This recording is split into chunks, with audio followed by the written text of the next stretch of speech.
Hai orang-orang yang beriman, peliharalah dirimu dan keluargamu dari api neraka yang bahan bakarnya adalah manusia dan batu. Menjaganya malaikat-malaikat yang kasar, keras dan tidak mendurhakai Allah terhadap apa yang diperintahkannya kepada mereka dan selalu mengerjakan apa yang diperintahkan. Quran Surat At-Tahrim ayat 6. Assalamualaikum warahmatullahi wabarakatuh. Selamat pagi pemirsa, saya Farid Hasan kembali menjumpai Anda dalam Tawakal. Dan pemirsa, alhamdulillah di studio sudah bersama kita narasumber bernama Ibu Tiara. Assalamualaikum Ibu Tiara. Selain Ibu Tiara ada juga Pak Ustadz Ziyad. Assalamualaikum Pak Ustadz.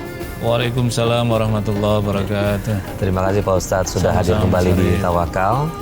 Jadi pemirsa dan juga Pak Ustadz, Ibu Tiara ini dia punya masalah dengan ibunya. Hingga saat ini dia tidak pernah bisa memaafkan ibunya atas kesalahan-kesalahan sebelumnya. Nah, Mbak Tiara, sudah berapa lama membenci ibu seperti itu sampai sekarang? Dari usia 10 tahun dan sampai saat ini. Boleh jelaskan kenapa bisa mulai membenci? Ya, seharusnya seorang ibu itu menjaga anaknya, mengurus rumah tangga, melayani suami. Tapi itu hanya mimpi bagiku karena ibu yang bekerja sebagai PSK. Oke, terus kemudian? Ya, saya tahu semua itu karena banyak laki-laki yang menjemput ibu saya. Dia sibuk dengan menjual dirinya kepada laki-laki lain selain ayah saya.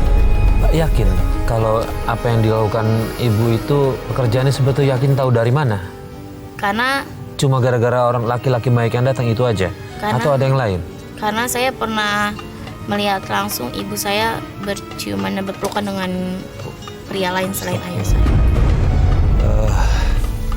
Pak Ustadz, ini gimana nih Pak Ustadz? Kondisinya ibu ini adalah dia benci sama ibunya karena ibunya melakukan penyimpangan dalam bentuk seks begitu Pak Ustadz? Yang pertama, apa yang dilakukan oleh Mbak Tiara membenci perbuatan buruk dari yang dilakukan ibu sudah benar. Tapi yang tidak boleh adalah membenci ibu secara keseluruhan. Jadi kita membenci seseorang itu harus membenci perbuatannya, bukan membenci pada personnya. Jadi ketika ibundanya melakukan keburukan yang tadi disampaikan Mbak Tiara, memang kita prihatin karena tidak seharusnya. Jadi ibu itu kalau di banyak hadis kan dijelaskan ibu itu kan madrasatul ula. Ibu itu adalah pendidikan pertama bagi seorang anak. Yang pertama kali memperkenalkan dunia luar, lingkungan dan seterusnya, termasuk memperkenal nilai-nilai, ya ibu yang pertama kali. Karena inilah pentingnya ada kaitan misalkan orang ini bagi para pemuda yang mau mencari jodoh, tidak semata-mata nyaman di mata tetapi juga nyaman di hati. Nyaman di mata itu physically, nyaman di hati itu maknanya adalah kita mempersiapkan bahwa yang kita cari ini bukan semata-mata teman hidup tapi juga teman yang mengasuh anak-anak kita. Lah tadi pengalaman yang disampaikan oleh Mbak Tiara ini kan memberikan contoh kepada kita bahwa seharusnya ibu itu tadi yang disampaikan, ibu itu kan memberikan bimbingan. Kalau yang pertama memberikan menyusui selama 2 tahun. Yurdina haulaini kamilaini liman aroda yutim marodoa. Ini gunanya adalah untuk apa? Ada transmisi kasih sayang. Yang kedua adalah untuk menjaga kesehatan pada anak, maka dilakukan. Tapi lebih dari itu adalah yang kedua adalah memberikan bimbingan. Tapi kan tidak didapatkan tadi itu. Karena apa? Karena ibunya pertama knowledge-nya terbatas, baik itu knowledge secara umum maupun knowledge dalam mana pengetahuan pemahaman agama. Karena apa yang dilakukan sudah jauh melenceng karena adalah perbuatan yang dicela oleh agama sampai melakukan praktek tadi. Kemudian Mbak Tiara, sikap ibunya Mbak Tiara setelah Mbak Tiara tahu kayak gitu, baik atau jahat? Dia jahat, dibilang baik, ibu pasti baik, tapi kelakuannya kepada saya tuh sering kali dia berkata bahwa saya ini bukan anaknya gitu. Setiap kali saya bilang, mama, aku lagi mau main sama mama gitu. Cuma terkadang dia selalu bilang bahwa saya ini bukan anaknya gitu. Saya cuma anak yang dipungut dari tempat sampah.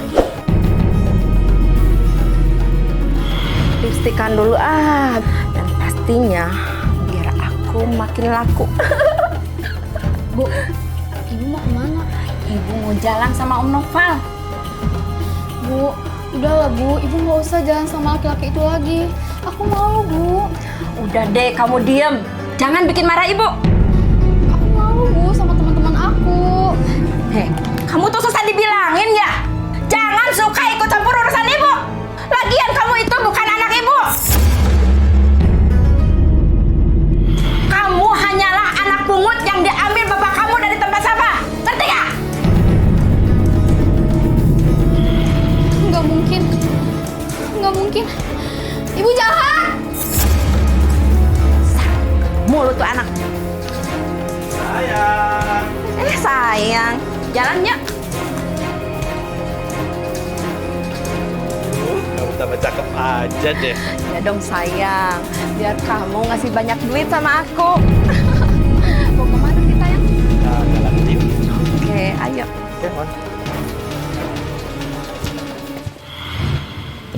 Dapat bukti dari mana kalau memang bukan anaknya? Dia pernah ngasih tahu apa nggak gitu atau apa gitu, cuma sekedar ngomong itu aja? Iya, dia cuma sekadar ngomong kayak gitu. Udahlah, nggak usah ngurusin hidup gue, katanya. Lo tuh cuma anak yang boleh gue pungut dari tempat sampah kayaknya. Mbak Tiara sendiri pernah nanya kebenaran soal itu? Sempet nanya ke papa, tapi papa bilang nggak kok, kamu anak papa gitu. Papa sayang sama kamu, mungkin mama kayak gitu karena capek. Saya selalu berkata, ibu, saya butuh waktu sama ibu, tapi nggak ada gitu. Sedangkan ayah saya selalu menjadi seorang ibu buat saya. Ayah, Mbak tahu kalau ibu kerjaannya seperti itu dan membiarkan? Ayah tuh udah melarang sama ibu gitu. Cuma mungkin karena ibunya aja durhaka sama ayah, jadi ya ayah ya udahlah, nggak apa-apa setelah dia gitu. Mungkin karena perekonomian keluarga juga. Karena kan pendapatan ayah mungkin buat ibu nggak cukup buat mencukupi keluarga yang hanya seorang pemulung. Pak Ustadz, gimana nih Pak Ustadz kondisi ayahnya Mbak ini tahu gitu kondisi istrinya seperti itu tapi membiarkan? Gimana nih Pak Ustadz? Jadi gini Mas Farid, kalau kita mengatakan membiarkan mungkin sulit juga ya, karena kan seringkali begini. Jadi ekonomi kadang-kadang mempengaruhi orang, tetapi tidak selamanya faktor ekonomi menjadi dominan. Kalau tadi yang pertama tadi kan faktor ibu tadi sampai muncul ucapan tidak mengakui anak, ini sebenarnya tidak dibolehkan dalam agama. Apapun keadaan anak kita, kalau itu adalah anak kita harus jaga anak. Bahkan mohon maaf ini misalkan ada seorang ibu kemudian melahirkan anak yang cacat, mungkin saya pernah menyaksikan nggak ada begini dua-duanya lengan nggak ada, kakinya nggak ada. Tapi saya memperhatikan kasih sayang luar biasa dari seorang ibu sehingga anak ini tumbuh menjadi dewasa dan menjadi mandiri, terbatas secara fisik tadi, tapi imajinasinya kuat, kreasinya kuat, melukisnya itu pakai hanya dari sini saja. Tapi kemudian akhirnya apa? Saya menyaksikan Mas Ari. Dan ini pentas tidak hanya kelas Indonesia tapi kelas internasional di Sydney nih. Saya menyaksikan ini. Jadi luar biasa ini. Jadi dapat cerita ini gitu. Jadi kenapa ini anak itu tumbuh? Karena tumbuh dari kasih sayang. Karena itu saya sering mengatakan begini. Orang itu boleh ada keterbatasan ekonomi, keterbatasan tempat, fasilitas. Tetapi yang tidak boleh adalah terbatasnya orang tua dalam memberikan kasih sayang dan perhatian. Terbatasnya fisik, terbatasnya fasilitas. Tapi kalau orang tua itu kasih sayangnya tinggi, maka anak ini akan tumbuh menjadi hebat sekali gitu. Lah tadi ini kan Mbak Tiara ini di lingkungan keluarga tidak mendapatkan itu dari ibunya tadi. Satu-satunya diharapkan adalah dari ayah. Ayahnya sebenarnya bagus, perhatiannya kasih sayang. Kalau tadi kan sempat diajak putar-putar, mohon maaf dengan naik gerobak, tidak fisikalinya yang kita lihat, tetapi perhatian orang tua tadi. Tapi kenapa ayahnya tadi Mas Farid menyatakan membiarkan? Mungkin tidak berdaya berhadapan dengan ibu tadi itu. Dengan ibunya tidak berdaya sehingga ya sudahlah, daripada konflik ini udahlah biarkanlah apa yang dilakukan. Sebenarnya tidak dibolehkan juga seorang suami seperti ini. Ayah sebagai kepala keluarga, apapun keadaannya harus tegas berlaku seperti ini. Sebab dengan membiarkan ibunya ini seperti tadi itu, maka sama dengan memberikan contoh kepada anaknya tidak baik menyaksikan keadaan ibunya.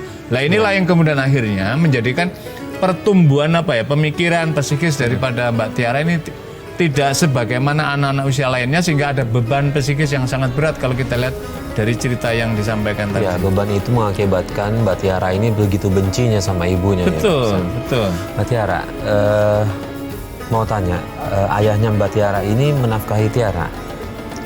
Iya, menafkahi gitu. Cuma mungkin karena pekerjaan ibu seorang PSK, ayah jadi lebih melampiaskan dirinya berjudi, mabuk-mabukan. Terkadang juga main kasar, main tangan gitu. Mungkin Main tangan sama ibu, kadang sama aku juga. Oh ya? Karena mungkin udah tuh udah stres, depresi dengan sikap Bibong seperti itu.